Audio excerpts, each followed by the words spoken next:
Hello Fuse, apa kabar teman-teman semua? Semoga kita semua sehat-sehat aja. Mari hari ini kita mau memuji nama Tuhan. Haleluya. Come on.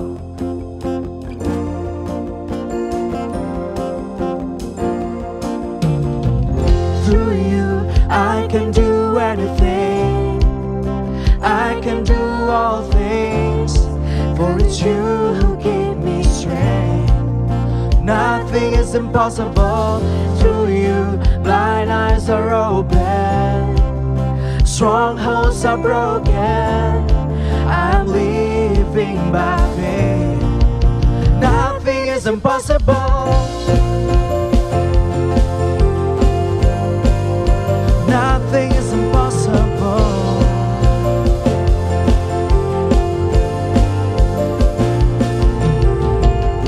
I'm not gonna live by what I see. I'm not gonna live by what I feel. Deep down I know that you're here with me. I know that you can do anything. Come on, sing. Through you I can do anything, I can do all things, 'cause it's you who give me strength. Nothing is impossible. Through you blind eyes are open, strongholds are broken. I am living by faith. Nothing is impossible. Yeah. Nothing is impossible. Mari teman, sing. Not gonna live by what I see. I'm not gonna live by what I feel. Deep down I know that you're here with me. I know that you can do anything. Through you I can do anything, I can do all things, for it's you who gives me strength. Nothing is impossible. Through you blind eyes are open, strongholds are broken. I'm living by faith. Nothing is impossible. Yeah. Nothing is impossible. Come on, sing. I believe. I believe, I believe, I believe, I believe in you. Yeah. I believe, I believe, I believe, I believe in you. I believe, I believe, I believe, I believe in you. I believe, I believe, I believe, I believe in you. Through you I can do anything, I can do all things, for it's you who gives me strength. Nothing is impossible. Through you blind eyes are open, strongholds are broken. I'm living by faith. Nothing is impossible. I believe, I believe, I believe, I believe in you. I believe, I believe, I believe, I believe in you. Hey, haleluya.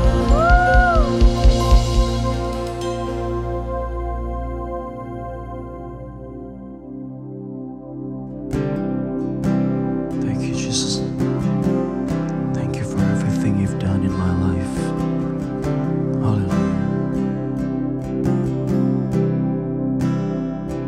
I love you, Lord, for your mercy never fails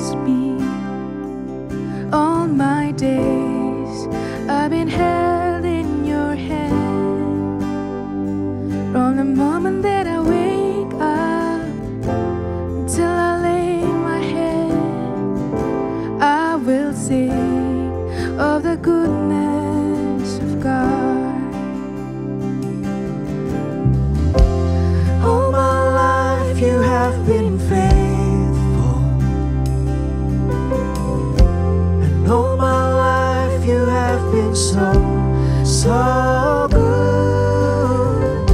With every breath that I am able, I will sing of the goodness of God.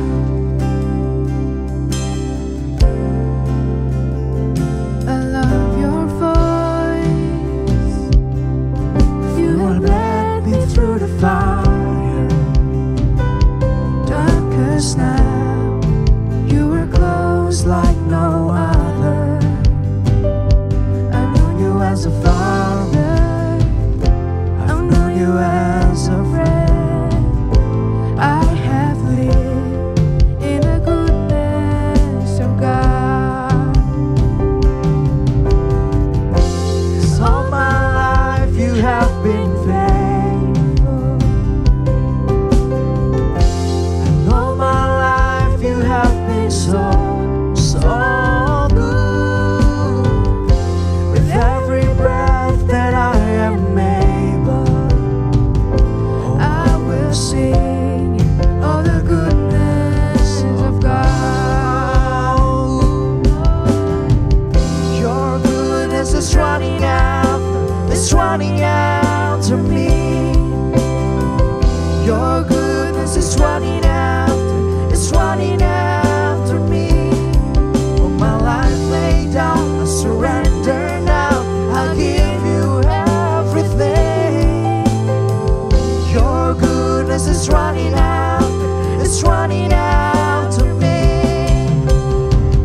Your goodness is running after me. Your goodness is running after me.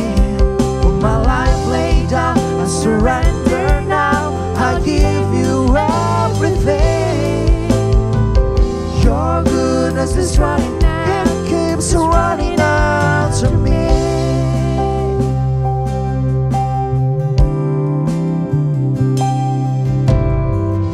And all my life you have been faithful, Jesus, and all my life you have been so, so good. With every breath that I am able, I will sing of the goodness of God. Gonna sing, I'm gonna sing. Oh, all my life you have been faithful. so my life you have been so, so good. With every breath that I am able, I'm gonna sing of the goodness of God. I'm gonna sing of the goodness of God.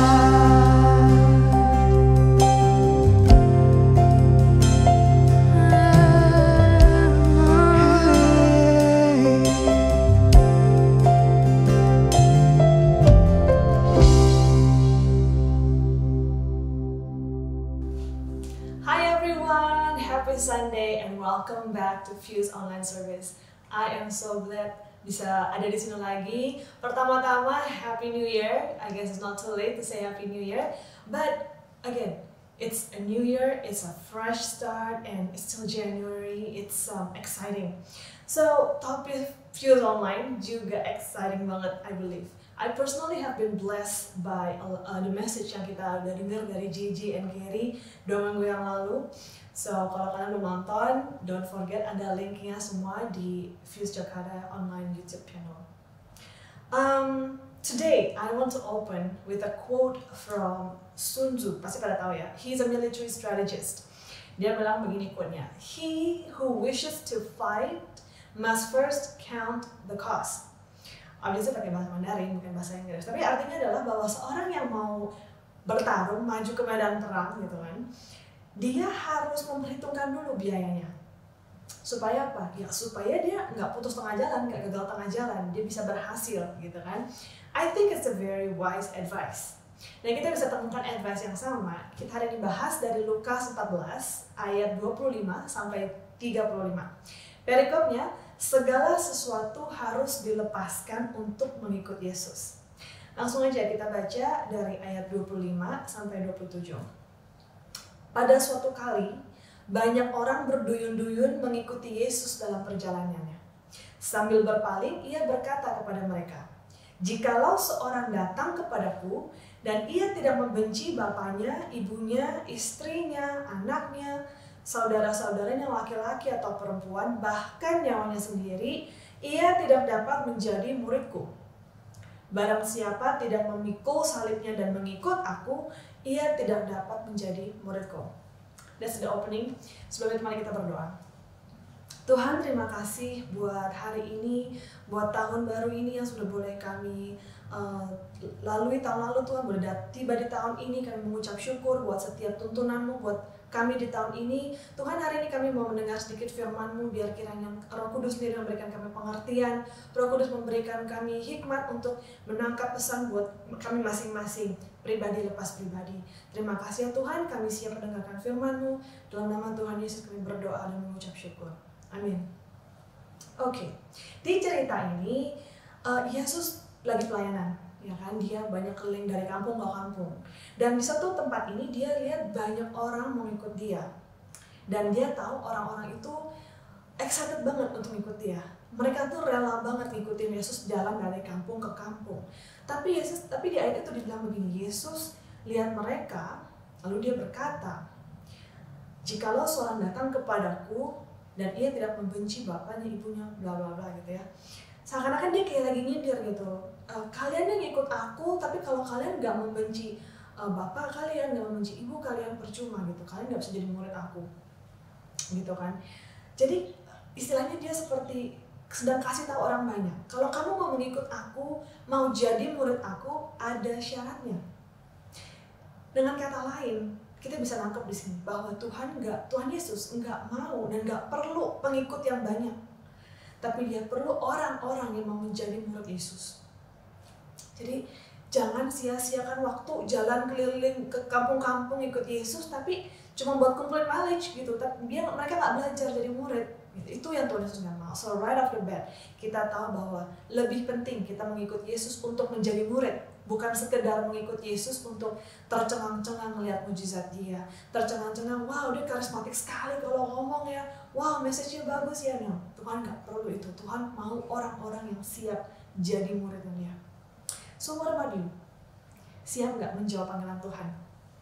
Nah kita lihat di sini ada syaratnya ya kan. Tuhan bilang pertama, membenci keluarganya. Tuhan Yesus bilang, siapa yang nggak membenci bapaknya, ibunya, istrinya, anak-anaknya, saudaranya laki-laki atau perempuan? Itu satu kategori apa? Keluarga. Jadi siapa yang nggak membenci keluarganya? Itu yang pertama. Yang kedua, membenci nyawanya sendiri. Yang ketiga, memikul salibnya. Banyak orang, I believe most of us, including myself, bingung sama ayat ini. Karena Tuhan Yesus kok suruh membenci orang sih? Kok membenci keluarga kita sih? Ya kan bukannya He is all about love. Ya kan no hate gitu. God is love, full of love gitu kan. Malah musuh aja harus dikasihi. Kok ini keluarga disuruh dibenci demi mengikut Yesus? Ya kan I was confused gitu. So if you're confused, you're not alone gitu. I was confused. But that was before.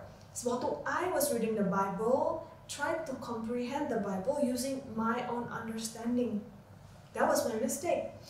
Jadi gini, di sini kata membenci artinya bukan dalam hal membenci yang kita ngerti. Contohnya misalnya, saya benci kemacetan, buang waktu itu. Saya benci dia karena dia suka bully saya. It's not that kind of benci. It's not the definition of yang dipakai dalam konteks itu. Benci di sini artinya mengasihinya lebih sedikit. Jadi misalnya mengasihi Tuhan levelnya 10, mengasihi keluarganya tuh harus di bawah 10, 9,5 lah gitu, ada 8 gitu kan. But the thing is, mengasihi itu nggak ada levelnya buat Tuhan.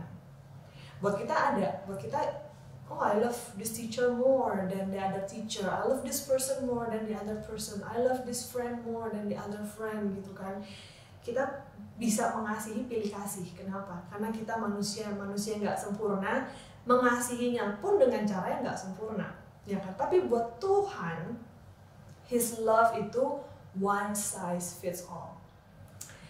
Kasihnya itu sama buat siapapun, orang jahat, orang baik, orang curang, orang jujur, kasihnya sama dan sama besarnya. Tahu kan kalau baju one size fits all itu bajunya tuh biasanya gede banget potongannya. Cewek-cewek mungkin lebih ngerti ya kan, cewek-cewek suka lebih banyak ukuran baju yang free size gitu kan. Bajunya tuh baggy, gombrong-gombrong gitu kan. Jadi buat yang badannya kecil, stylenya style baggy gitu. Tapi kalau buat yang badannya agak lebih besar, stylenya lebih fit gitu kan. Tapi itu one size fit all gitu. Nah, kayak gitu kira-kira kasih Tuhan ya kan. Di Yohanes 3:16 dibilang begitu besar kasih Allah. Ya, it's so big that it can fit everyone. Gak ada yang gak muat di dalam kasihnya Yesus. Gak ada yang terlalu besar gitu. Kayak aku gak muat nih kegedean kasih Yesus terlalu kecil. Gak. His love is one size fits all. Jadi buat Tuhan, is either you love or you don't. Gak ada level-levelnya. Makanya di sini Tuhan Yesus katakan membenci bapaknya, membenci ibunya. Kenapa? Karena if you don't love me full completely gitu kan, nggak bisa gitu. You have to love me full completely gitu. Jadi jangan artikan benci di sini dengan definisi kita sehari-hari. It's different gitu ya. Oke, next. Lalu dibilang juga membenci nyawanya sendiri. Tapi ini bukan berarti the depressed kind of hate yang kayak oh I hate myself, I cannot do anything right gitu kan. No, tapi maksudnya gini, membenci diri sendiri maksudnya adalah mengasihi diri kita less than we love God. Memprioritaskan kesenangan diri kita di bawah menyenangkan hati Tuhan. Jadi diri kita itu harus lebih di bawah, Tuhan harus di atas. Mengasihi Tuhan harus di atas dari mengasihi diri kita sendiri. Nah, syarat yang terakhir Tuhan Yesus bilang gini, pikul salib, ya kan? Pikul salib itu kata kerja, ya kan? Artinya ada bagian yang harus kita kerjakan. Gak usah kita bahas jauh-jauh, salib artinya ini, artinya itu. Satu kata yang catch me itu adalah pikul. Pikul aja itu udah berarti sesuatu yang berat. Ya kan, ingat peribahasa ringan sama dijingjing, berat sama dipikul. Yang berat tuh nggak dijingjing, yang berat tuh dipikul. Jadi artinya pikul salib artinya ada pekerjaan berat atau sesuatu yang mungkin sulit buat kita. Itu yang harus kita lakukan supaya kita bisa mengikut Yesus dan menjadi muridnya. Oke, now keep that in mind. Kita lanjut baca ayat selanjutnya, ayat 28. Lukas 14 ayat 28 dikatakan, sebab siapakah di antara kamu yang kalau mau mendirikan sebuah menara tidak duduk dahulu membuat anggaran biayanya, kalau cukup uangnya untuk menyelesaikan pekerjaan itu.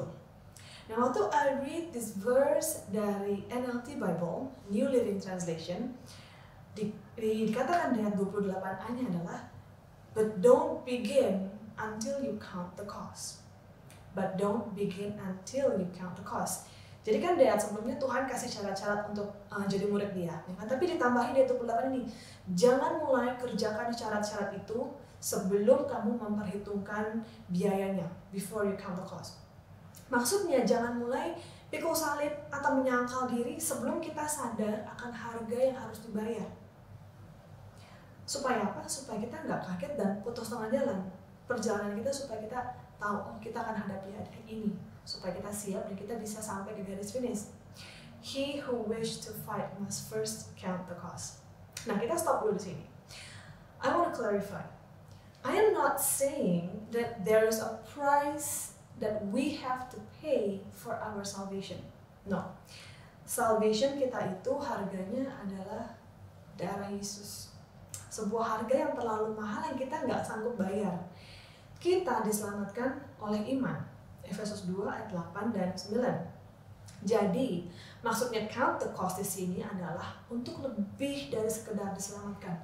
Untuk menjadi muridnya itu ada harga yang harus dibayar. Maksudnya bahwa kita harus hitung dan sadari apa yang harus kita lepaskan. Waktu kita bilang, aku mau jadi murid Yesus, aku mau mengikut Yesus, hidup aku mau dirubahkan, mau jadi seperti Yesus. Ada hal-hal yang harus kita lepaskan. Dan hal-hal ini menjadi cost buat kita. Karena biasanya hal-hal yang harus kita lepaskan ini adalah hal-hal yang kita senangi, yang sebenarnya menyenangkan diri kita sendiri, yang menyenangkan daging kita sendiri, tapi itu nggak berkenan di hadapan Tuhan. Nah, Tuhan mau kita lepasin itu. Contohnya, misalnya kalau kita seneng gosipin orang gitu kan, jadi paling tahu gosip tuh kayaknya eksis banget gitu, kayak bangga banget gitu kan, serba tahu segala-gala gitu. Tapi Tuhan mau kita kikis itu tahun ini misalnya. Letting this habit go might be hard for us, tapi this will be our cost, karena kita mau jadi murid Yesus. Jadi buat kita semua, waktu kita dengar tuntunan Tuhan buat hidup kita tahun ini, let us count the cost. Tanya Tuhan, kesenangan-kesenangan mana yang harus kita lepasin? Hal-hal yang sebenarnya gak bermanfaat buat hidup kita, Tuhan aku mau lepasin. That is the cost for us. Tapi apakah maksudnya kita gak boleh senang-senang nih jadinya? Boleh. Tapi jangan sampai menyenangkan hidup kita itu jadi target utama.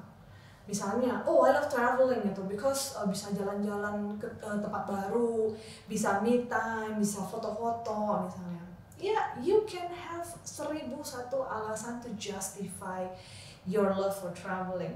Padahal sebenarnya traveling itu cuma untuk menyenangkan hati kita aja.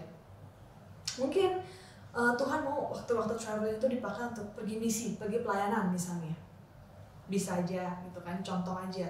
Jadi intinya jangan sampai kesenangan kita itu menjadi prioritas utama dalam hidup kita. Nah, kita kembali ke Lukas 14 ayat 28a dibilang don't begin until you count the cost. Jadi jangan sampai ada di antara kita yang bilang oke, tahun ini aku membaca Alkitab, tapi nggak ingat. Itu artinya jam nonton Netflix-nya itu harus dikurangi demi baca Alkitab. Jadi kita harus sadar, oke, kalau aku plan tahun ini membaca Alkitab, jam Netflix aku harus dikurangin supaya aku bisa baca Alkitab. Kalau kita nggak taruh, kalau kita nggak berpikir ke arah sana, kalau kita nggak planning ke sana, tarsok, tahu-tahu udah bulan Maret, nonton K-dramanya udah ganti judul nggak tahu berapa kali, baca Alkitabnya masih kejadian 1. Akhirnya, aduh nanti deh, tahun depan lagi deh, nanti lagi deh. Akhirnya pupus tuh rencana untuk baca Alkitab tahun ini. Hopefully kita nggak ada kayak gitu ya. Nah, kita lanjut. Lukas 14 ayat 28 sampai 30 bilang apa? 28 sampai 30 bilang ini, sebab siapakah di antara kamu yang kalau mau mendirikan sebuah menara tidak duduk dahulu membuat anggaran biayanya, kalau cukup uangnya untuk menyelesaikan pekerjaan itu, supaya jikalau ia sudah meletakkan dasarnya dan tidak dapat menyelesaikannya, jangan-jangan semua orang yang melihatnya mengejek dia sambil berkata, orang itu mulai mendirikan tapi ia tidak sanggup menyelesaikannya. I believe there's a message here. Karena Tuhan Yesus bisa pakai banyak perumpamaan lainnya, misalnya pesta atau melakukan perjalanan jauh gitu, bisa aja. Tapi Tuhan pakai di sini spesifik, constructing a building, constructing a tower, bangun menara. Dan yang kedua nanti kita lihat ilustrasi yang dipakai adalah peperangan. I believe ada special message dalam perumpamaan ini.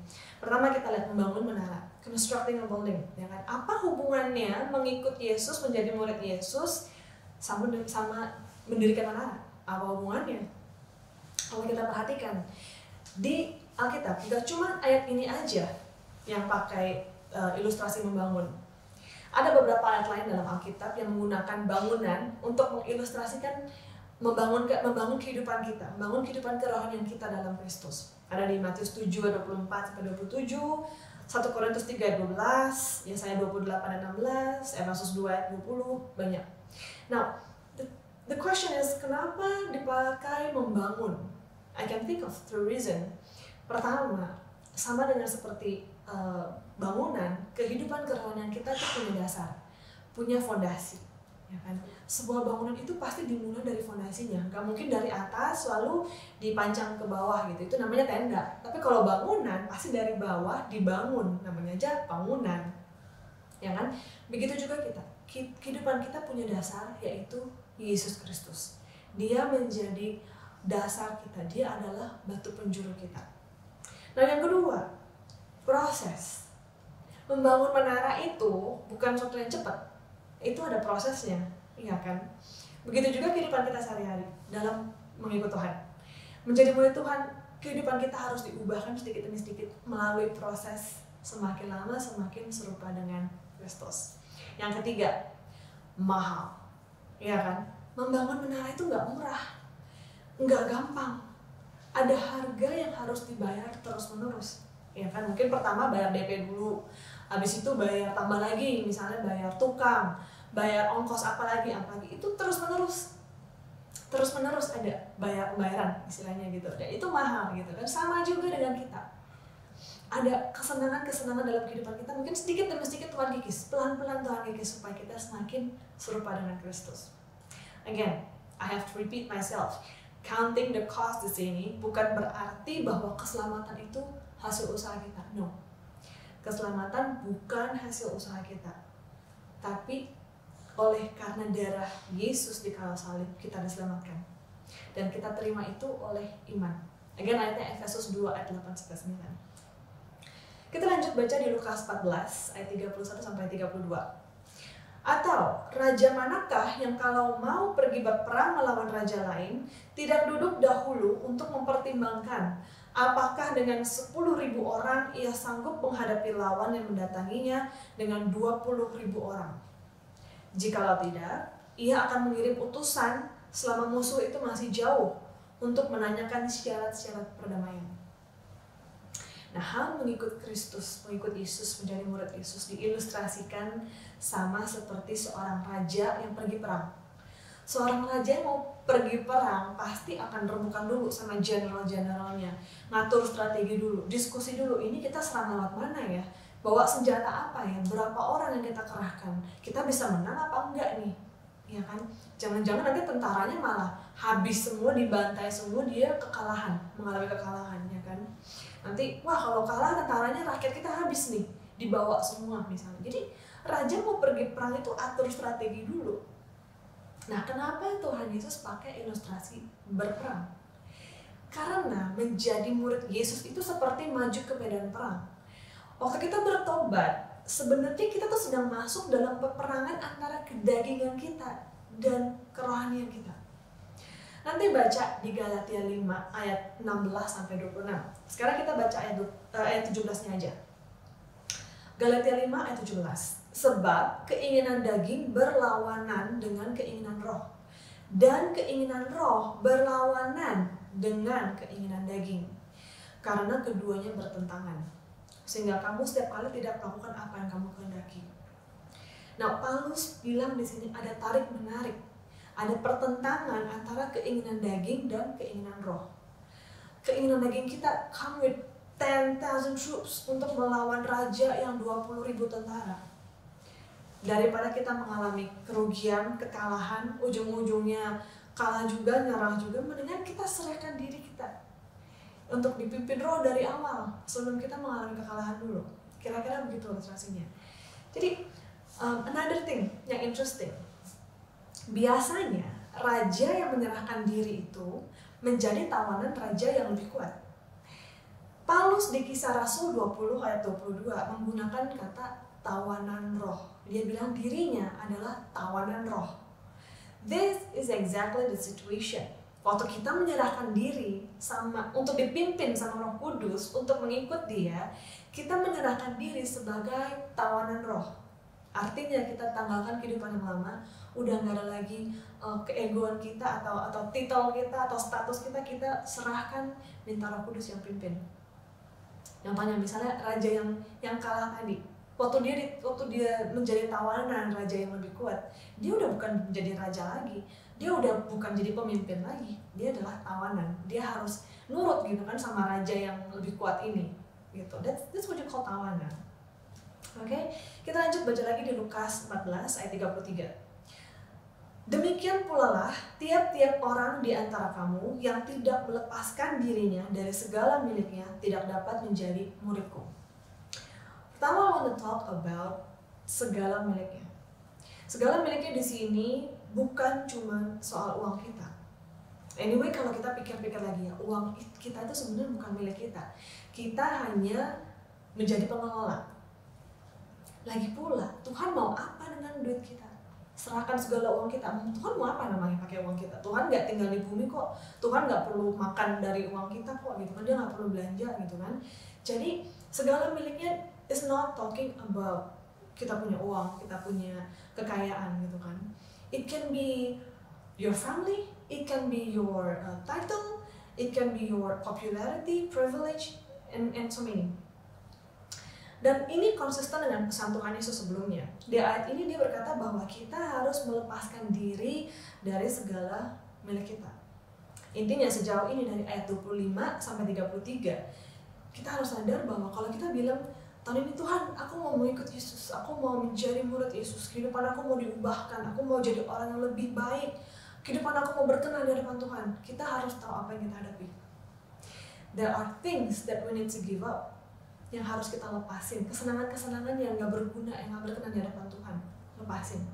Karena kalau kita mau ikut Tuhan, ya berarti kita harus ikutin cara dia. Berarti kan cara kita, kehidupan kita selama ini has been wrong gitu kan. Sekarang kita lihat satu cerita seorang kaya yang datang sama Tuhan Yesus di Matius 19 ayat 22.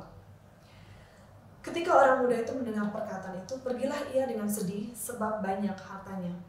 Jadi di cerita ini ada seorang kaya yang muda datang kepada Yesus, dia bilang, gimana caranya aku mendapatkan kehidupan yang kekal? Aku udah melakukan hukum Taurat ini. Istilahnya dia punya track record bersih banget, ya kan, kayak wow, the best gitu. Dia nanya, gimana cara dapat kehidupan kekal? Tuhan Yesus bilang ini, jual segala yang kamu punya, segala harta milik kamu, dan ikut aku. Tapi responnya anak muda ini malah dia berjalan pulang dengan sedih gitu kan. And I think gak ada masalah dengan itu. I think sedihnya itu normal, ya kan. Kalau kita di posisi dia gitu, bahwa kita mau hidup kekal tapi masih ada sesuatu yang bikin kita gak bisa mendapatkan hidup kekal, itu harusnya kita sedih, ya. Kalau nggak sedih sih aneh gitu. Nah, ini gak aneh. I think it's really normal gitu kan. Dia kira kehidupan keagamaan dia itu udah cukup, tapi ternyata belum sempurna karena hatinya masih melekat dengan hartanya. Dia sedih, harga kehidupan kekal itu terlalu besar buat dia. Dia pikir dia udah bisa mendapatkan kehidupan kekal itu, tapi ternyata enggak. Berapa banyak dari kita bisa relate sama orang muda ini? Berapa banyak, banyak orang rela bayar harga mahal untuk operasi plastik biar awet muda. Padahal ujung-ujungnya akan selesai juga dari dunia ini gitu kan. Sedangkan untuk hidup kekal, kita susah bayar harganya. Seems like kita mau awet muda, tapi kita nggak mau hidup kekal. Artinya, awet muda lebih penting gitu ya daripada kehidupan kekal. Think again. Iblis nggak peduli seberapa bersihnya hidup kita di mata manusia, seberapa disiplinnya kita melakukan perintah-perintah agama, seberapa terpandangnya kita. Itu semua nggak mengintimidasi dia. Cuman satu yang bikin iblis panik, itu kalau kita menyerahkan diri kita, kesenangan kita, hidup kita, semuanya kita serahkan untuk dipimpin sama roh. Itu bikin dia panik. Karena begitu kita melepaskan semua kesenangan-kesenangan kita, iblis tuh udah nggak ada kaitnya lagi gitu loh di dalam kehidupan kita. Udah nggak ada andilnya lagi dalam kehidupan kita. Ya kan? Jadi sebenarnya jangan lupa bahwa mengikut Kristus itu, menjadi murid Yesus itu ada sesuatu yang harus kita kerjakan juga. Jadi mari kita count the cost. Karena Tuhan gak mau pengikut-pengikut yang gegabah, yang cuma dengan cepat bilang, oh aku mau ikut Yesus, lip service doang. Tapi begitu diperhadapkan dengan something yang harus dia kerjakan, dia mundur, ya kan? Sebenarnya banyak orang Kristen yang nggak siap menghadapi itu tantangan untuk menjadi murid Kristus. Misalnya, gue dijahatin nggak boleh balas, I have to forgive that person, masa sih gue harus mengalah? Kok gini sih jadi orang Kristen, kenapa nggak Tuhan balas? Misalnya, well, kalau kita mau mengikut Yesus, hidup kita mau seperti dia, harus ada perubahan dalam kehidupan kita. Obviously, hidup menjadi murid Kristus itu berbeda dengan hidup kita yang lama. Harus beda. Berapa banyak orang yang mandek kerohaniannya karena nggak berani bayar harganya. Nggak siap untuk jadi orang Kristen yang sejati. Ingat ya, harga itu bukan untuk keselamatan ya. Harga itu untuk menjadi semakin serupa dengan Kristus. Nggak gampang, ya kan? Tapi waktu kita menyerahkan diri, karena waktu kita menyerahkan diri dan bertobat, kita nggak semerta-merta hidupnya langsung boom, jadi orang yang berbeda, orang yang perfect gitu, enggak. I remember dulu ya, waktu dibaptis umur 12, itu sama teman-teman sekolah minggu baptis bareng gitu kan. Nah beberapa di antaranya itu adalah classmate juga gitu, teman sekolah. Jadi ceritanya abis baptisan kita janjian gitu, wah kita nggak boleh bandel lagi nih di sekolah, kita kan udah dibaptis gitu, wah kita nggak boleh jahatin orang lagi loh, kita udah dibaptis loh, inget ya gitu. Pokoknya ceritanya abis dibaptis kita merasa kayak kita malaikat lah gitu, kayak wah udah beda nih hidup kita gitu kan.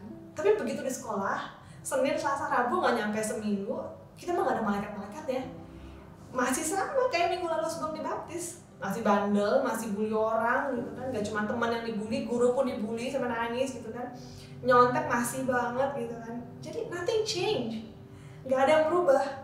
Kalau kita pikir air baptisan tuh air ajaib, itu enggak gitu, karena ada proses yang harus kita kerjakan gitu. There has been a lot of process dari me yang 12 tahun baru dibaptis sampai ke tahap hari ini sekarang gitu. Jadi perubahan itu nggak instan, ada harga yang harus dibayar, ada penyangkalan diri yang harus dilakukan terus-menerus. Ada hal-hal yang kita harus lepaskan, hal-hal yang kita senangi yang harus kita lepaskan. Terakhir, kita lanjut baca di ayat terakhirnya, Lukas 14 ayat 34-35. Garam memang baik, tetapi jika garam juga menjadi tawar, dengan apakah ia diasinkan? Tidak ada lagi gunanya, baik untuk ladang maupun untuk pupuk, dan orang membuangnya saja. Siapa mempunyai telinga untuk mendengar, hendaklah ia mendengar.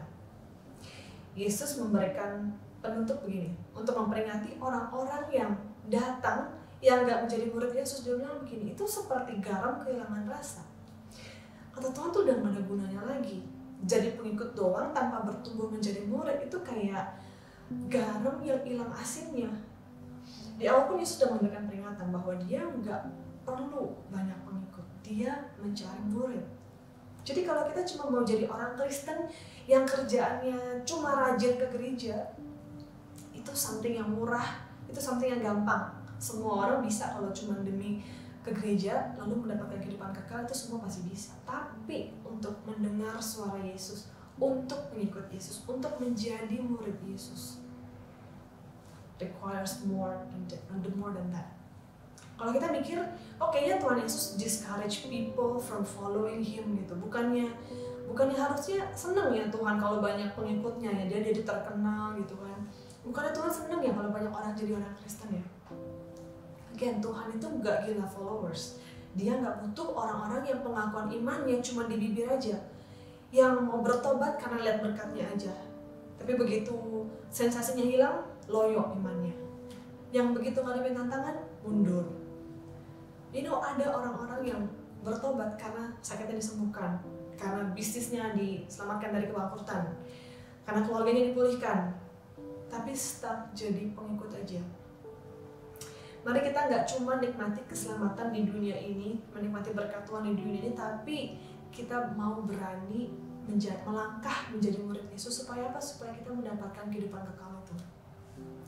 Yes, let us encourage ourselves and others untuk bertobat dan diselamatkan. Tapi bukan karena, oh masuk Kristen tuh diberkati loh, oh masuk Kristen tuh dilindungi Tuhan loh, boleh makan babi loh, disembuhkan loh, dan sebagainya.